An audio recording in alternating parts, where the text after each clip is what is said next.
মাননীয় speaker, thank you.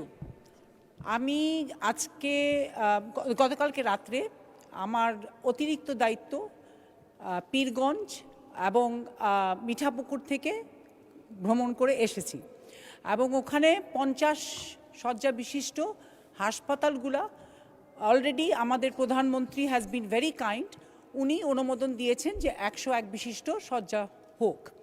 তবে এখানে প্রশ্ন যেটা রয়ে যাচ্ছে যে আমি আমাদের মন্ত্রী মহোদয়কে জিজ্ঞেস করতে চাই যে there is a lack of human resources to actually work in these hospitals. এখানে কি কোনো উদ্যোগ নেওয়া যায় যে এই যে আমাদের যে এত বেকারত্ব রয়েছে আমাদের এলাকাগুলোতে, ওখানে কি এই ইয়াং ফোর্সকে আমরা কোনো ট্রেনিং দিতে পারি যে অক্সিলারি ফোর্স হয়ে তারা এসব হাসপাতালে কাজ করতে পারবে? আপনাকে ধন্যবাদ মাননীয় speaker.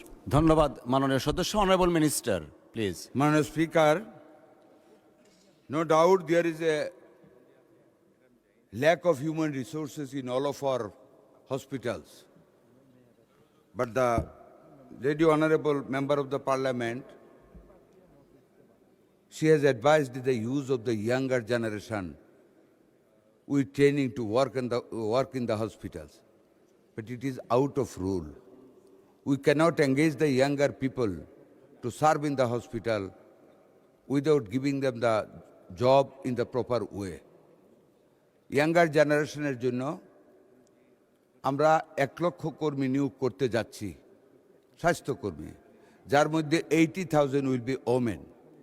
Those who will be midwifer, caregiver and technician.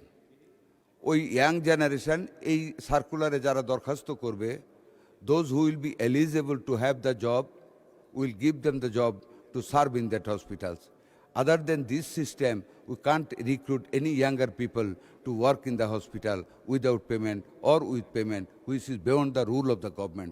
Thank you, Honourable Speaker. UFT ফার্স্টের সাথে ট্রেড করুন যে কোনো জায়গা থেকে। ক্যাম্পাসে ক্লাসের ফাঁকে, ঢাকার জ্যামে বসে কিংবা ঘরে বসে, ট্রেডিং এখন হাতের মুঠোয়।